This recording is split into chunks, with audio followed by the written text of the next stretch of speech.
Hi, everyone, and welcome to my long awaited review of one of the biggest flops of a Marvel property, which is owned by Sony Pictures, Morbius. And for those of us who are comic book readers, we know him as Morbius the Living Vampire.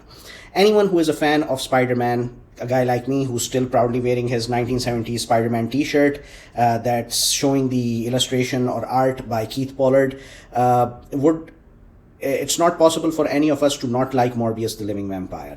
If you call yourself a true Spider-Man fan, and if you don't know Morbius, then I think you need to have another look at your credentials in this respect. I was very, how should I say, not expecting quite a lot from this movie, keeping in mind the kind of response that it received from the critics.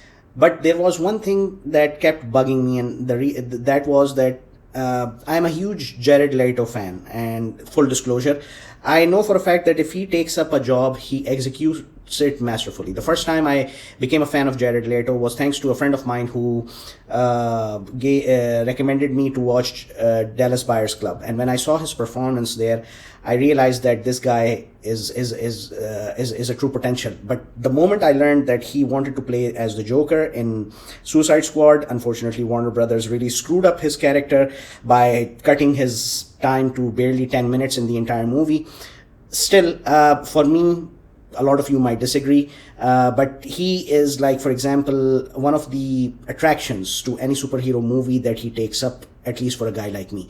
Because I know for a fact that if he takes up the role, I think there will be very few who would be able to eclipse him. And we saw that in the Snyder Cut, a 30-second, barely 30-second or 45-second or maybe a minute-long end credit scene where we see him in conversation with Ben Affleck, Batman, and he's playing as the Joker. And what Jared Leto did there was a masterful stroke, for the very least. Okay, so the other thing that really got me intrigued was that when I checked all the critics' scores, yes, the movie was not well received by the critics, but the audience score was quite high. And it's not something that is surprising. It is the case with a lot of our favorite movies from different genres as well. I still remember that movies that were done by Frat Pack, the comedy movies like Step Brothers, Anchorman, and so forth, some of these movies, not all of them, they were not widely received by the critics, but the fans or the moviegoers really enjoyed them. So these two were the factors that got me into watching this movie as soon as the DVD print was released. And from this point onwards, if you haven't still watched the movie, I would suggest that you stop watching this review right now. First thing is that there are changes from the comic book storyline, but the fundamentals remain the same. Dr. Morbius is trying to find a cure for a particular health condition, for a particular disease, and unlike in the comics, he is here not accompanied by his best friend scientist, both of whom are working to find a cure. Rather than the character of Emil Nikos has been converted to Emil Nicholas, and who happens to be their mentor, their foster parent, and at the same time, the villain in comics is connected with Hydra, but here the connection is not going to be there, and I'll explain it why. But having an actor, Matt Smith, play the role of Loxias Crown was the best decision ever, because his acting skills are amazing, and for him to be the villain, the antagonist in this movie, to be Morbius's arch nemesis was, I would say, by far the best movie, the best move that was made by the director. Now, first thing is, what are the negatives here? The first negative is that, unfortunately, and it really pains me to say this movie is not connected with the MCU.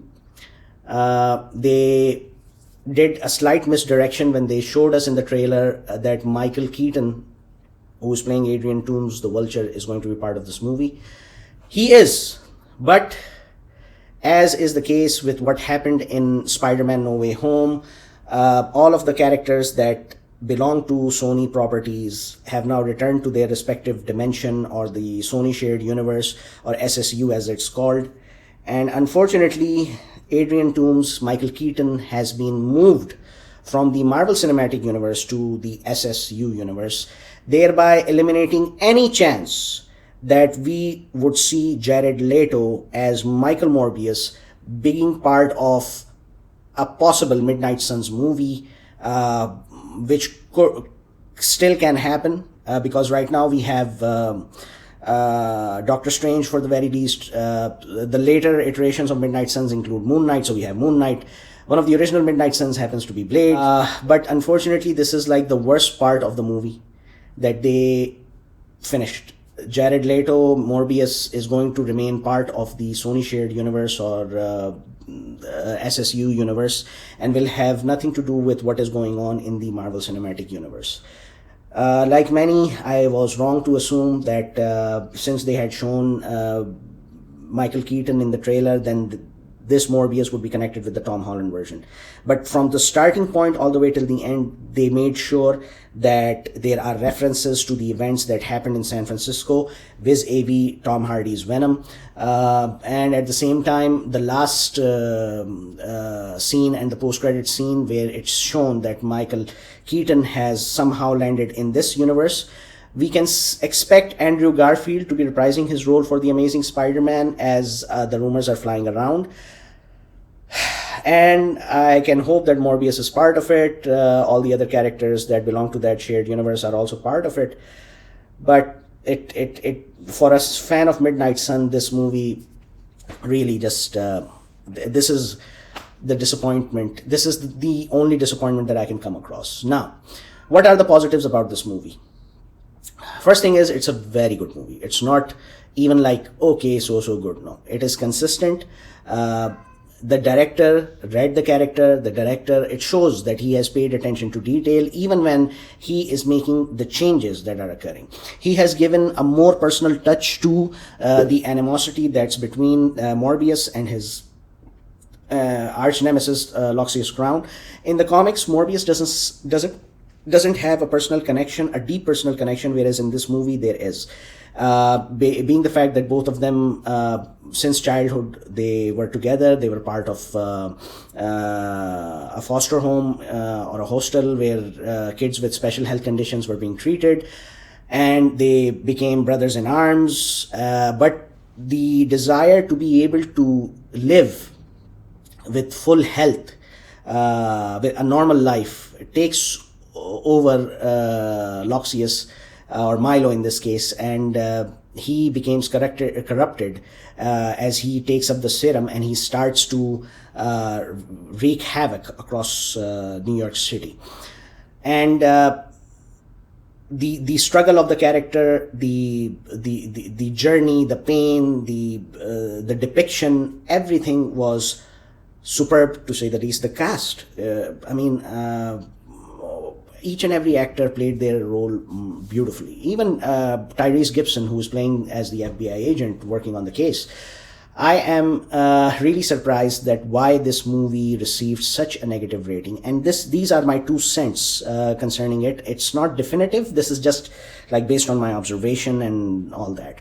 I think the Marvel Studios content production team, led by Kevin Feige, what they have done is that they have tried to sanitize the superheroes for more than 10 years now, in a way that their movies are not only appealing to adults, comic book readers, but also to the younger generations that are coming in. Kids as young as 8, 9, or 5-year-olds who can watch this movie and then be mesmerized with it.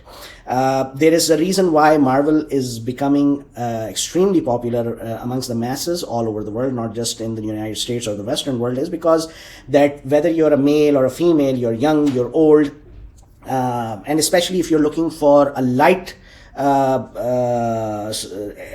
form of escapism, if you will, that you are coming across adventure and space opera and everything, but at the same time it is incorporated with comedic puns or comedic situations in a way that makes this entire experience very enjoyable. I don't personally subscribe to that because I am a comic book reader, and I believe that the approach which was taken by the director for Morbius is one of the ideal approaches. The Russo brothers, what they did with the Winter Soldier was one of another one. Doctor Strange Multiverse of Madness, where Sam Raimi did a phenomenal job, because these three movies, what they do is they remind us that how important comic books are. So my final verdict is that you need to watch this movie. It's a very good movie. It's not like if you like Thor Ragnarok by Taika Waititi, that's in my opinion a complete crap. It ruins the entire Ragnarok. Ragnarok is a very beautiful story on its own. It's based on the Norwegian poetry from many centuries ago. It's a story about bravery. It's a story about chivalry. It's a story about greatness. And it's, when you look at the movie itself, it doesn't even come close to what Stan Lee and Jack Kirby had done for it. So if you like Thor Ragnarok, then obviously I'm not going to recommend you to watch Morbius. Morbius is a movie that is made specifically keeping into consideration the content priorities or the content needs of those who have read the comics. And now, taking this opportunity, I would like to inform all of you that those of us who are in Saudi Arabia, who are fans of Spider-Man, and who are fans of Morbius, even from a comic book standpoint, I am going to be giving away this reprint of the Amazing Spider-Man 101 when Morbius the Living Vampire makes his first appearance in the Marvel Universe. Yes. So what do you have to do? It's simple. You like this video, you share this video, and if you're not subscribed to this channel, subscribe to it right now. And winners will be chosen at random. Please be reminded that this giveaway is only for the fans in Saudi Arabia. Please accept my apology. Due to my very limited resources, I am unable to host giveaways for my brothers and sisters who are in other Gulf countries as well as the world over. But as the work grows, as my channel grows, I am planning to do these things. But for the time being, please bear with me. And I hope to see a good number of participation coming in. This beautiful story, this beautiful comic, one of the most memorable comics, is waiting for you. Simple stuff. Simply like this video, share this video as much as you can. And if you haven't subscribed, subscribe to my channel. To increase your chances of winning, the more you share, the more you get the chance to win this one. So I hope you guys really enjoyed watching this review. I think that this movie, in simple terms, deserves to be seen by as many fans as possible. Jared Leto deserves a huge round of applause. Matt Smith, Doctor Who alum, he deserves a huge round of applause. Every actor in that movie, whether I've been able to name them or not, they deserve it. They all did a wonderful job, and especially the director, Daniel Espinosa. I think it would be really great to see him make more movies. He has done a far better job than Andy Serkis and Tom Hardy, because if somebody comes to you and says that Morbius is not good, let me just give you one hint. Venom Let There Be Carnage is really at the bottom. Really at the bottom. It's so disgusting, pathetic, childish, if I can call this. Whereas Morbius is an adaptation done perfectly. Thank you for watching. Hope to see you guys next time.